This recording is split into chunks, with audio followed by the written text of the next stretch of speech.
So, I want you to just imagine, just for a moment, a single corporation. Okay. But, not a corporation the way we usually think of one today. Right, right. Not just the brand. Exactly. Imagine a company that doesn't just sell you a product, but literally owns the ground you walk on. Yeah. They own the railroads. They own the ports. They own the telegraph lines that carry your messages. The whole infrastructure. The entire thing. And when push comes to shove, they actually possess the sheer political and economic weight to just, topple your government. I mean, it sounds like dystopian science fiction. Completely. But we really don't have to imagine it because this entity actually existed. And its legacy is, it's still fundamentally shaping international law today. Which is wild. So today we are unpacking the true story of the United Fruit Company. An empire so pervasive across Latin America that it earned the nickname El Pulpo, which means the octopus. The octopus. I mean, it's a fitting name because, okay, let's unpack this. We're used to tech giants today having, a lot of influence. We know they lobby, we know they shape policy, but this is it's like if a grocery store chain had its own foreign policy. Yeah. Imagine if a supermarket didn't like a new tax law, so they just called in the military to change the government. How does a fruit company get that kind of power? Right. Well, the power wasn't seized overnight. It was constructed very methodically, piece by piece, starting in the late 19th century. Okay. And we're pulling from a rather extraordinary research dossier today for this deep dive. It was compiled for a history series called Backyard Empire. Right, which looks at U.S. power in Latin America. Exactly. And the dossier includes, declassified government records, peer-reviewed scholarship, federal court filings, contemporaneous press accounts. But it's also anchored by this really unique first-hand perspective. Yeah, this was fascinating to me. Right. The compiler of the dossier, a man named Nick McKenzie, he actually grew up in the Panama Canal Zone in the early 1960s. Wow. So he had a literal front-row seat to the architecture of the American corporate and military presence in the region. He actually saw it. He saw it up close. And that really grounds this massive geopolitical story in what was actually visible on the street. Yeah, it takes it out of the textbook and makes it real. And our mission today is really to trace this massive arc. We want to contrast this era of unchecked colonial-style corporate impunity with the modern era of actual judicial liability for human rights abuses. It's a huge shift. It really is. So to figure out how we get from A to B, from, private military coups to modern courtrooms, we have to dial back to the very beginning. Right. 1899, Boston. Well, the official corporate birth is 1899, but the seeds were actually planted earlier in 1870. Oh, really? Yeah, by a sea captain named Lorenzo Dow Baker. He bought a speculative cargo of bananas in Jamaica. Okay, but in 1870, bringing bananas to the U.S., there's no refrigeration, right? Exactly. It was essentially a gamble against a rock. Wow. It was a literal race against time on a sailing ship, but he managed to get them to Jersey City before they spoiled. Just barely, probably. Probably. And he sold them at a massive profit. And that single voyage really seeded what became the Boston Fruit Company. Because before that, bananas weren't exactly a staple in the American diet, right? They were a perishable novelty. You couldn't just, put them on a slow boat. Right. They were an exotic luxury. But Baker, along with a Boston entrepreneur named Andrew Preston, they realized something important. What was that? They realized that if you could master the logistics, if you could control the speed and temperature of the entire supply chain, you could turn an exotic luxury into a cheap, daily staple for millions of Americans. Which is exactly what happened. But the real turning point, the moment the octopus is truly born, happens on March 30th, 1899. Yes. Preston and Baker merged their operation with the holdings of a man named Minor Cooper Keith. And Keith is a fascinating character because he wasn't a fruit guy originally. Right. He was a railroad guy. He was a ruthless railroad builder. He had been laying track through the jungles of Costa Rica, and this was a project that had a staggering human cost. It was brutal. Just brutal. Thousands of workers died from malaria and yellow fever building these tracks. So where did the bananas come in for him?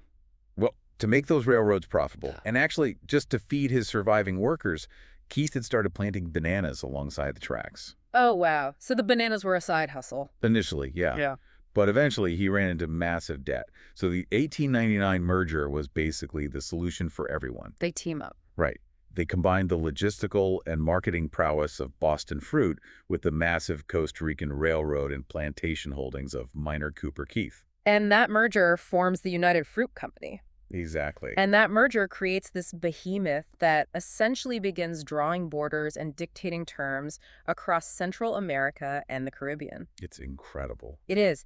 It's so pervasive that it literally birthed a phrase we still use today. Oh, yes. Right. In 1904, the writer O. Henry was living in Honduras. He was actually hiding out from an embezzlement charge back in the States, which is a great detail. That's amazing. So he's hiding out, and he publishes a collection of stories called Cabbages and Kings. And in that book, he coins the term Banana Republic. Which is a term we throw around casually today to describe, political instability. Right, we hear it on the news all the time. Yeah, but O. Henry wasn't just making a joke about chaotic governments. Because he was a fugitive hiding from the law, he was highly observant of power dynamics and jurisdictions. He was describing a very specific manufactured reality. And to understand what a banana republic truly is, we need to define another concept for you, the listener. Yes, the enclave economy. Exactly. If you're a student studying this, imagine the enclave economy as the fundamental blueprint of United Fruit's power. So how does it work? Well, the company didn't just go into a host nation, say Honduras or Guatemala, and just buy some farmland. Right, they didn't just buy a plot and hire some farmers. No, they engineered a walled-off, self-contained economic ecosystem. A completely closed loop. Yes. But I mean, how do you convince a sovereign nation to let you build a closed loop inside their borders? Like, why would any government agree to that? You leverage their desire for modernization. United Fruit would approach a host government and offer to build a railroad. Oh, okay. And the host nations were desperate for infrastructure. They wanted to modernize, so they would agree. But the bargain was entirely asymmetrical. What do you mean? In exchange for laying the track, United Fruit demanded enormous land grants. We're talking often hundreds of thousands of acres. Just for building the railroad? Yes. Yeah. And alongside the land, they demanded decades-long exemptions from almost all taxes. Wait, hold on. If they have tax exemptions, the host country isn't making any money off the agriculture. Exactly. So the only benefit to the host country is the railroad itself. And that's exactly where the trap snaps shut. Because United Fruit owned the railroads. Wow. And the ports. Yeah. And the telegraph line. Oh. And they owned the great white fleet of steamships that moved the cargo across the ocean. They controlled the rates for everything. So they could charge whatever they wanted. Right. They restricted the use of that infrastructure, primarily to their own traffic. If a local Honduran or Guatemalan entrepreneur wanted to start a business exporting, say, coffee or local produce... They'd have to use United Fruit's trains. Yes, and the freight rates on the United Fruit Railroad would be prohibitively expensive. Yeah. That is, assuming they were even allowed to use it at all. That is insidious. So if we connect this to the bigger picture, it wasn't just about growing bananas. No. It was about monopolizing the movement of anything in the region. Right. They designed a system that mathematically prevented the host nation from accumulating capital. That's perfectly stated. They essentially built a walled garden where they owned the soil, the water, the roads, and the gate, leaving the town outside with absolutely nothing. By choking off the host nation's ability to develop independent local industries, the local governments saw virtually no tax revenue. The wealth was extracted from the soil and sailed directly north to Boston and New Orleans. Wow. Consequently, the local governments became entirely financially dependent on the meager loans and bribes the company allowed them. The government is basically on their payroll. The state became a subsidiary of the corporation. And that is the true historical definition of a banana republic. Okay, so that's the macro-level economic blueprint, the boardroom strategy. But what did it actually look and feel like on the ground? Right. What was the daily reality for the people actually living inside this walled garden? Well, the daily reality was the company town. Inside the enclave, the company was the sole authority. Okay. Workers didn't live in traditional villages. They lived in company housing. Their children attended company-run schools. If they got sick, they went to the company-run hospital. Total reliance on the employer. Total reliance. And we actually have incredible illustrative content from Dick McKenzie's dossier to really ground this for us. Oh, the eyewitness account? Yes. Yes. He provides a first-hand observation from 1963 when he was visiting Golfillo, Costa Rica. And Golfito was a major United Fruit enclave. Actually, right on the Pacific coast. And he notes that entry to the facility wasn't public. You couldn't just drive in. No. To get past the gate and stay in the company guest house, his father had to drop the name of a specific physician tied to the company. Wait, really? Yeah, that doctor's name was literally the password to enter the enclave. That's crazy. I mean, think about this for a second. You don't need a password to enter a normal town. No, you don't. You need a password to enter a fortress. Exactly. And once inside, Mackenzie describes a physical layout that perfectly reflected the rigid, racialized stratification of the company. What did he see? Well, around the administrative center, there was a stark absence of field workers. The American executives lived in manicured suburban-style neighborhoods that Mackenzie immediately recognized. Because he grew up in the Canal Zone. Right. They perfectly mirrored the segregated, highly controlled environment of the American Canal Zone where he was raised. Wow. That architecture of separation Americans and a slice of imported suburbia at the top and laborers at the bottom, that was the enclave's signature. And we should specify, these laborers at the bottom were mostly mestizo and Afro-Caribbean workers. Yes. Many of whom the company intentionally recruited from the West Indies to work the coasts. Right. They brought them in specifically for this. So they are living in this fortress, but it goes deeper than just who their landlord is, right? Because they were caught in an economic trap. They were frequently paid in company scrip. Yes, which was private currency, basically coupons that could only be redeemed at the company store, which was known as the commissary. Okay, think about this for a second if you're listening to this. Getting paid in company scrip is like going to a casino where you get paid in chips. That's a great analogy. But the doors are locked. You can't cash out. And the casino charges you chips for the water you drink at the blackjack table. Yeah. Your boss is your landlord, your grocer, your doctor, and your local government. Is that a community or is that just a labor camp with a really good PR spin? It is absolute captivity. There's no other word for it. Yeah. And beyond the grueling physical labor of the actual harvesting, they faced severe occupational hazards that the company largely just ignored. Which is awful. One of the most striking details in the historical record involves a fungicide called the Bordeaux mixture. Bordeaux mixture. Right. It was a copper sulfate compound sprayed heavily on the banana plants to prevent a fungal blight. No, I mean, fungicides are standard in agriculture, right? Sure. But we're talking about application in the early to mid 20th century here. Exactly. Uh-huh. The workers applying this chemical were given no protective gear whatsoever. Oh, my God. They just waded through the plantations, coated in this toxic spray day after day. And the copper sulfate permanently stained their skin and clothing. It stained them. Yes. The local term for these men was los pericos. The parakeets. The parakeets, yeah. Because of the bright blue-green stain the chemicals left on them. That is just horrifying. It is. And they suffered from severe respiratory issues, blindness, skin lesions. But the medical care provided by the company rarely acknowledged the chemical exposure as the cause. So they deny it's happening while the workers are literally turning blue. Exactly. The human toll is literally dyed into their skin. It highlights how entirely expendable the workforce was viewed by the corporate office in Boston. Yeah. So you have this massive pressure cooker, absolute physical and economic control over human life. That much pressure is bound to create intense friction. No, inevitably. Right. So when workers inevitably push back against this system, how did the Octopus react? Well, that brings us to a defining moment of corporate impunity.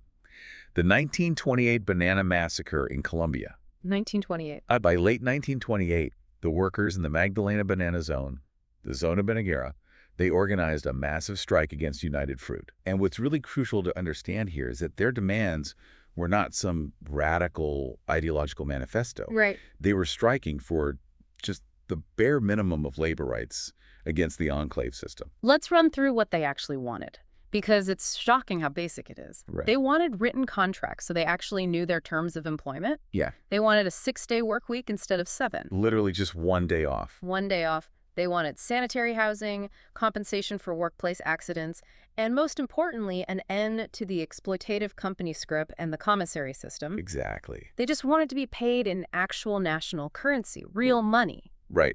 And to any modern observer, those are incredibly basic requests. But to the enclave economy, yielding to these demands meant acknowledging the workers had bargaining power. And they couldn't have that. No, Because if you paid them in real money, going back to your analogy, they could leave the casino. Right. It threatened their foundational profit model. Mm. So the strike paralyzes the region. And the response was catastrophic. What happened? The conservative Colombian government, which was led by President Miguel Abadía Méndez, they actually deployed the National Army to the region. The National Army? Under the command of General Carlos Cortés Vargas. Wait. Here's where it gets really interesting and horrifying. How does a labor dispute about getting paid in real money instead of company coupons escalate into an international military ultimatum overnight? Why does the national government step in to break a strike for a foreign fruit company? Because of the geopolitical pressure point. Yeah. The United States government, acting in lockstep with United Fruit's interests, had sent a very clear diplomatic warning to the government in Bogotá. And what was the warning? The message was unambiguous. They basically said if the Colombian government did not act decisively to break the strike and protect United Fruit's property and personnel, the United States would land the Marines to do it for them. Wow. Okay, so a foreign corporation faces a local labor dispute. Right. And the U.S. government leverages the threat of a full-on military invasion to ensure the host nation crushes it. Precisely. And so, on the night of December 5th into the 6th, 1928, workers and their families gathered in the town square of Ciénaga. They had just come from Sunday Mass, right? Yes, they were waiting for a promised negotiation with the regional governor. Okay. But that negotiation never happened. Instead, General Vargas ordered his troops to set up machine guns on the rooftops surrounding the square. Oh, my God. And after a very brief warning to disperse, they opened fire on the unarmed crowd. Just mowed them down. Yes. Now, the aftermath of that night in Ciénaga is still a subject of intense historical debate. The sources in the dossier make it clear that the actual death toll is heavily contested. It is highly contested, and it's really important we represent the historical record accurately here. We are not taking a side on the numbers. Right. Because the Army controlled the aftermath and the literal cleanup of the bodies, the official government count was shockingly low. It's often cited at around 47 dead. Yeah. But survivors, labor leaders, and later historical investigations claim the true number was vastly higher. I mean, how high? Estimates range from several hundred to over 1,000 men, women, and children killed. Wow. The sparse and contradictory nature of the historical records just makes establishing a precise number impossible. So we don't know the exact number, but regardless, the sheer scale of the trauma was so profoundly shocking that it was etched permanently into Colombian culture. Oh, absolutely. I mean, it's famously immortalized in Gabriel Garcia Marquez's 100 Years of Solitude, Yes. where the memory of the massacre is systematically erased by the authorities in the book. It's a huge part of the national memory. Right. But, okay, strategically speaking, shooting workers in a town square works for a weekend, right? It clears the plaza. Sure. But long term, I mean, the U.S. public has to notice eventually. You can't just massacre your way to a stable quarterly report without it becoming a massive PR nightmare. Right, which is exactly why the strategy had to evolve. In 1928, the method was blunt force. Right. Rely on the host nation's military, back it up with the threat of U.S. intervention. Right. But as time went on, United Fruit realized that maintaining impunity required much more sophisticated, covert methods. They needed to change tactics. Yes. They needed to control the narrative before they ever had to control a plaza. And this brings us to the 1950s in Guatemala, Okay. where the Octopus learns how to execute a private coup. So set the stage for us here. What was happening in Guatemala that made United Fruit pivot from machine guns to covert ops? Well, between 1944 and 1954, Guatemala experienced a period known as the 10 Years of Spring. The 10 Years of Spring. Yeah, it was a decade of democratic reform. It came right after the overthrow of a long-standing U.S.-backed dictatorship. Okay. And in 1951, a reformist named Jacobo Árbenz Guzmán was democratically elected president. Democratically elected. Yes. And Árbenz had a clear mandate to modernize Guatemala's economy, which at the time was overwhelmingly agrarian and desperately poor. So what does he do? To achieve this, he implemented a sweeping agrarian reform law in 1952. It was known as Decree 900. And Decree 900 is essentially a declaration of war against the United Fruit Company, whether Árbenz intended it to be or not, Exactly. because of how much land the company was hoarding. Right. Decree 900 allowed the government to expropriate large uncultivated estates and redistribute that land to landless peasants. Key word being uncultivated. It's extremely crucial to emphasize that word. United Fruit owned vast tracts of land, often estimated at over 40% of the country's arable land. 40%. Yeah, but they only actively farmed a fraction of it. So what were they doing with the rest? They kept the rest as a reserve, partially as a hedge against plant diseases like Panama disease, and partially simply to prevent competitors from buying it. So they were just sitting on it? Sitting on it. So Árbenz' government targeted these massive idle reserves. So if Árbenz starts taking their uncultivated land, United Fruit just sues them, right? I mean, they hire a bunch of Wall Street lawyers and tie it up in court for years. Well, you'd think so. And the law actually required the Guatemalan government to pay compensation for the expropriated land. Okay. But here is the brilliantly confrontational mechanism of Decree 900. The law offered compensation based on the exact valuation the landowners had declared on their own tax returns. Oh, wow. Yeah. For decades, United Fruit had massively undervalued its land holdings to evade Guatemalan taxes. So they've been lying on their taxes for years. Exactly. And when Árbenz offered them compensation based on their own deflated tax figures, the company was outraged. Oh, I bet they were. They demanded vastly more money, claiming the land was worth far, far more than they had been paying taxes on. I mean, that is just poetic justice from a tax perspective. You lied on your taxes to save money, and now the government is holding you to your own lie to buy your land. It really is. But to United Fruit and their CEO, Sam Zemurray, who is known as Sam the Banana Man, this is an existential threat. Absolutely. So how do they counterattack? Because they didn't just hire a lawyer, they hired a psychologist. They did. They operated on two main fronts, public relations and Washington back channels. Let's talk about the PR front. For the PR angle, United Fruit hired Edward Bernays. Bernays. Yes. Bernays is widely considered the father of public relations or the father of spin. Right. He was actually Sigmund Freud's nephew. No way, really? Yes. And he pioneered the application of psychological principles and psychoanalysis to mass persuasion. Oh. Bernays orchestrated a massive multi-year propaganda campaign in the United States. So what does this actually look like? What were the specific mechanics of that? How does a PR guy overthrow a government? Well, Bernays understood that you don't argue about land and taxes. Right. That's boring. It's boring and it makes you look greedy. You argue about existential survival? His goal was to paint Árbenz not as a moderate nationalist reformer, but as a dangerous Soviet proxy. A literal communist beachhead establishing itself right in America's backyard. Playing on the Cold War fears. Exactly. Bernays created a front organization called the Middle American Information Bureau. Sounds very official. Right. And he courted influential U.S. journalists. He arranged all expenses-paid press junkets to United Fruit enclaves where reporters were fed the company line. So it's essentially an all-inclusive vacation to get a journalist to write nice things about bananas. Basically. They were essentially laundering corporate talking points through respected newspapers. That's incredible. He planted stories. He aggressively lobbied Congress. The company even produced and circulated propaganda films. One was actually titled, Why the Kremlin Hates Bananas. Are you serious? Why the Kremlin hates bananas? I am dead serious. It played directly on 1950s nuclear anxieties. It was a masterful, entirely fabricated manufacturing of consent. He created an atmosphere in the United States where the destruction of the Guatemalan government felt like a national security imperative. So what does this all mean? It's like buying an insurance policy for your business, but the insurance company is the CIA, and the PR firm is literally inventing the modern concept of spin to justify it. That's exactly what it is. And the PR campaign gives cover to the Washington angle, which is where the real power lies. Because United Fruit had people on the inside. Deep on the inside. The Washington angle was defined by just an astonishing conflict of interest. Who are we talking about?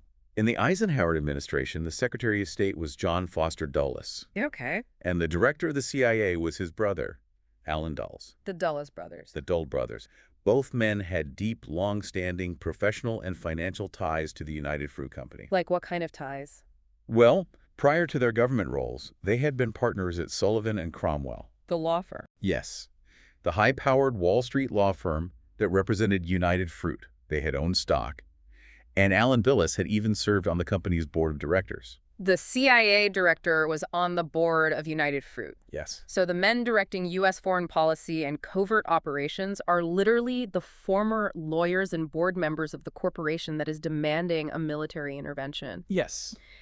It is a totally closed loop of power. It is, which culminates in June 1954 with the CIA's Operation PB Success. PB Success. Right. And this wasn't just landing Marines like they did in the old days. What did they do? The CIA funded, trained, and armed a rebel force in neighboring Honduras and Nicaragua. Okay. It was led by a U.S.-selected exile named Colonel Carlos Castillo Armas.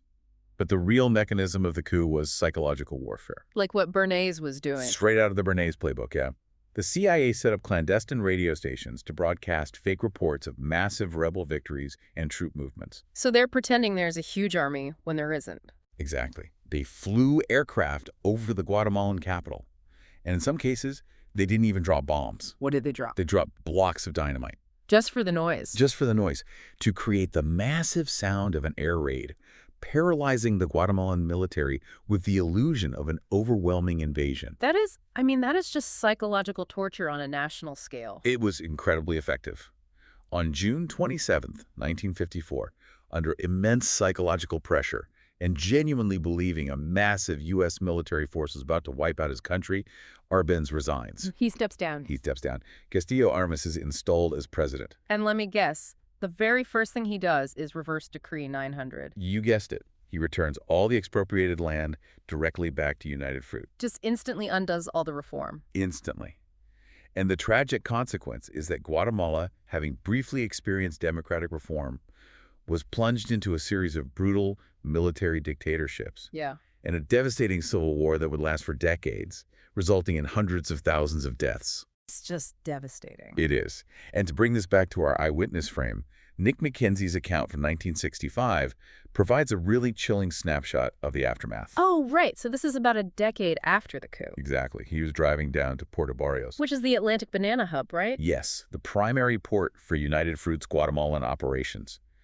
And McKenzie describes a landscape defined by militarization. What did he see? He saw military checkpoints dotting the roads everywhere. He witnessed laborers manually hauling heavy banana cuttings to an overhead cable system. He compared it to something, right? He said it looked almost like a ski lift. Right. But his overriding, unmistakable impression was that the heavily armed soldiers manning those checkpoints, they were not there for national security. They were there for the bananas. They were there solely to protect the private plantations. Wow. 11 years after the coup, the militarized order that Operation PBSS had secured for the company was visibly enforcing the enclave economy. Now, I know the historical dossier makes it clear that the primary cause of 1954 is still a subject of debate among scholars. Yes. We need to make sure we're impartial here. Absolutely. It's really tempting to view this entirely as a corporate heist, right? But historians are genuinely split. And we must present the historical debate as it exists in the scholarship. We are not taking a side. So what are the two sides? Well, there are two primary perspectives. One reading of the history makes United Fruit the absolute prime mover. Okay. In this view, the company used its immense wealth, its PR machine under Bernays, and its incestuous ties to the Dulles brothers to trick the U.S. government into acting as its private security force. Right. So this view sees the coup purely as corporate self-defense masquerading as geopolitics. So United Fruit is the puppet master. Exactly. But the other perspective situates the 1954 coup much more firmly within the broader context of Cold War anti-communism. Right. This second view argues that while United Fruit was an important player, and they certainly benefited the U.S. government, and the Dulles brothers were primarily acting on genuine geopolitical convictions. Like actual fear of the Soviets? Yes. In a post-Korean War climate, they genuinely feared any leftist reform in the hemisphere might be a precursor to Soviet alignment. Okay, I see. So in this view, the coup was a Cold War operation where corporate interests and ideological paranoia just happened to perfectly align. They just overlapped. Right. Both perspectives offer crucial lenses, and historians continue to debate the exact balance of those motivations. But I mean, regardless of the exact balance of motives, 1954 represents the absolute zenith of El Pulpo's political power. Oh, undoubtedly. They successfully removed a sovereign president. Yeah. But eventually, monopolies fracture. Right. They just do. How does a company that can orchestrate a CIA coup end up having to change its own name? Well, the cracks in the empire began to show in the late 1950s. The sheer scale of United Fruit's monopoly finally drew the attention of the U.S. Justice Department. Finally. Right. Antitrust pressure mounted, leading to a consent decree in 1958. What did that do? It forced the company to divest some of its holdings and open up the market. It slightly chipped away at the absolute monopoly. But the real unraveling happens in the 1970s. Enter Eli Black. Yes, Eli Black. In 1970, a financier named Eli Black, who ran a company called AMK, he orchestrated a massive merger with United Fruit. Okay. And this formed a new conglomerate called United Brands. United Brands. But the merger was disastrous. The new entity was immediately saddled with massive debt. Furthermore, the enclave economies were becoming less viable. Because the host nations were waking up. Exactly. Latin American nations began pushing back much harder against those old colonial-style agreements. And then in 1974, Hurricane Fifi hit. It completely devastated the company's Central American plantations, causing just catastrophic financial losses. The pressure on Black must have been unimaginable. I mean, the company is hemorrhaging money, the debt is crushing them, the physical infrastructure is literally blown away by a hurricane. Yeah. And it leads to a truly scandalous climax. It really does. On February 3rd, 1975, Eli Black used his briefcase to smash the window of his corner office on the 44th floor of the Pan Am building in New York City. Oh, my God. And he jumped to his death. A tragedy. Just an absolute tragedy. But wait, okay. A CEO jumps out a window in New York. How does that lead to the unmasking of corporate bribery in Central America? What is the mechanical link there?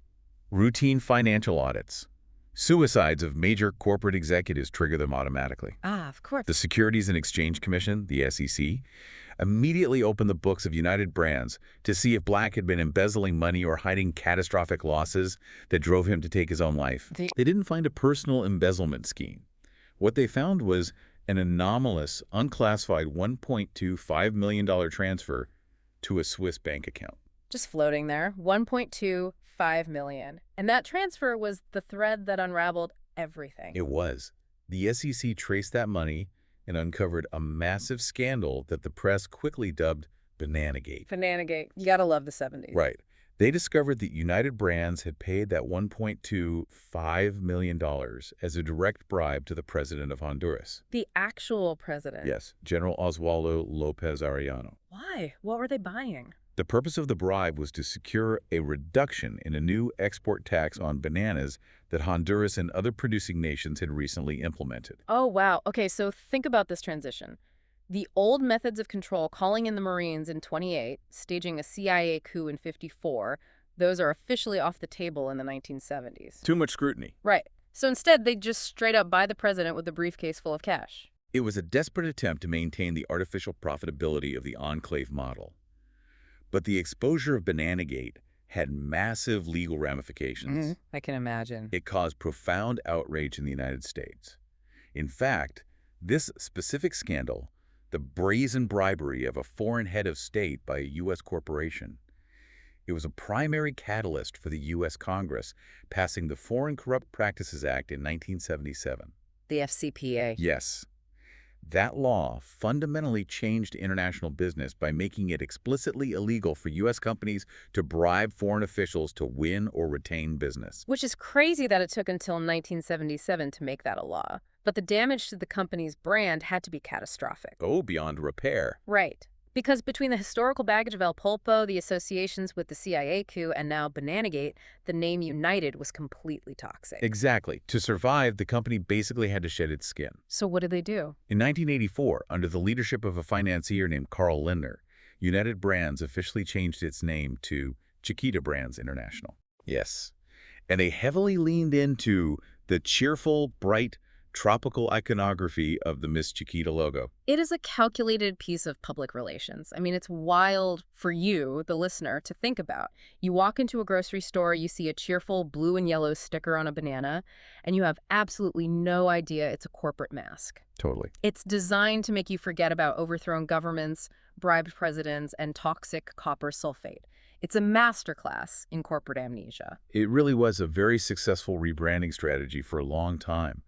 But, a new name does not erase historical behavior, No. nor does it necessarily change the deeply ingrained corporate culture of doing whatever it takes to protect the supply chain in volatile regions. Which brings us to the final act of this story. Yes. The legacy of the octopus finally crashes headlong into the modern legal system. And this is where the story gets really current. Let's talk about this modern reckoning, because we're looking at the transition from absolute colonial-style impunity to actual judicial liability. And this starts coming to light around 2007, right? Right.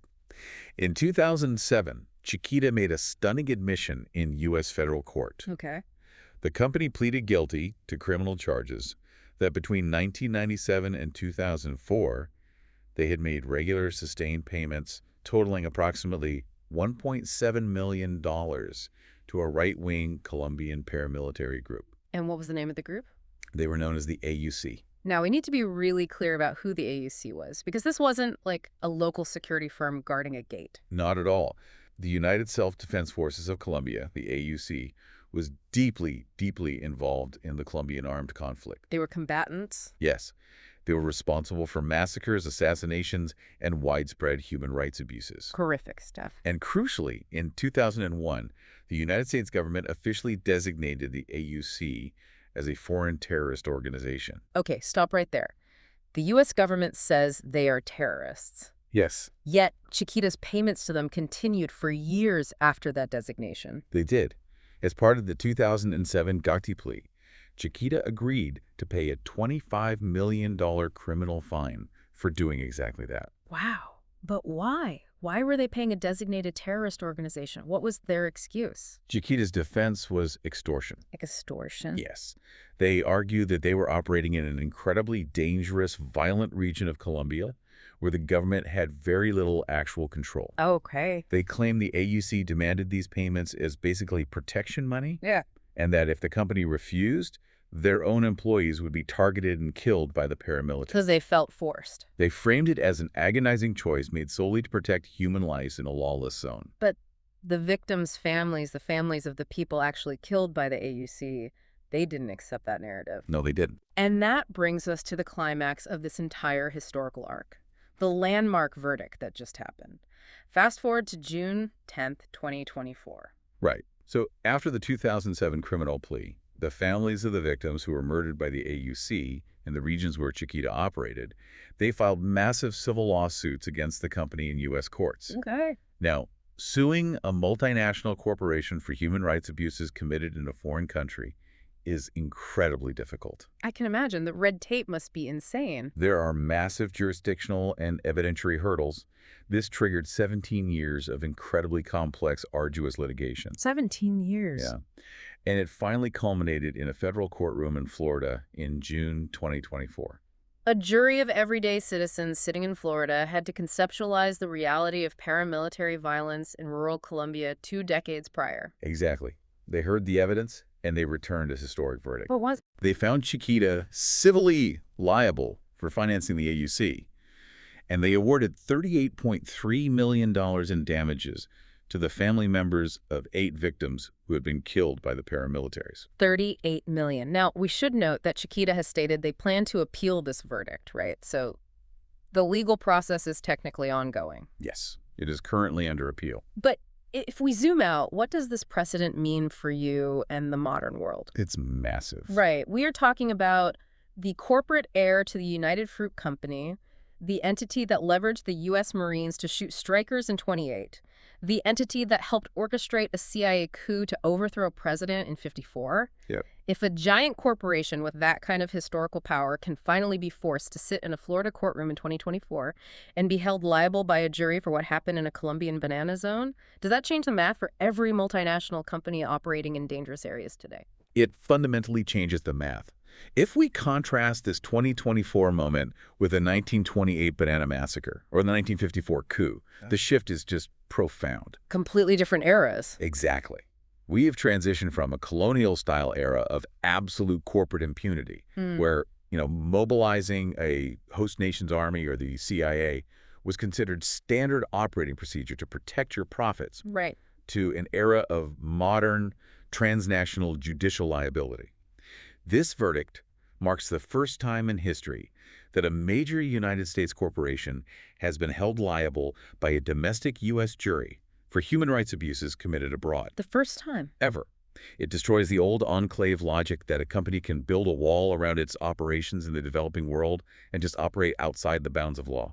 The wall came down. The legal firewall has been completely breached. It is a massive journey we've taken today. I mean, we started with the speculative cargo of Jamaican bananas on a wooden ship in 1870. We watched the construction of a hemispheric enclave economy that mathematically strangled local industry and treated workers like expendable machinery. We saw the parakeets. We traced the brutal enforcement of that system, from the striking workers machine-gunned in Ciénaga to the PR-driven CIA coup in Guatemala, right through the briefcase bribery scandals of Bananagate. What a ride. And we followed it all the way to a historic 2024 courtroom verdict. It really is the story of a slow, agonizing, but absolutely vital transition, a transition from an era where corporate power was the law to an era where the law can finally hold corporate power to account, no matter where in the world the abuses actually occur. Exactly. We've seen how a 19th century business model built on total physical control of land, infrastructure, and human life finally met its match in a 21st century courtroom. Yeah. But, you know, power always evolves. It adapts. It does. So to leave you with a final thought, a final question to explore on your own, what hidden enclaves of modern corporate power are being built right now? That's the real question. Perhaps it's not banana plantations anymore. Perhaps it's in the remote rare earth mines in Central Africa that power our smartphones, operating in total secrecy. Or the digital space. Exactly. Or perhaps it's in the invisible digital spaces we inhabit daily, where tech giants control the infrastructure of our communication, our data, and our digital lives, just as absolutely as El Pulpo controlled the railroads and the ports. Right. Are they building their own uncheckable empires right now, waiting for their own legal reckoning a century from today? Think back to that opening image, a company that owns the ground, the roads, and the telegraph lines. When you look at the digital world around you, does that sound like history or does that sound like tomorrow?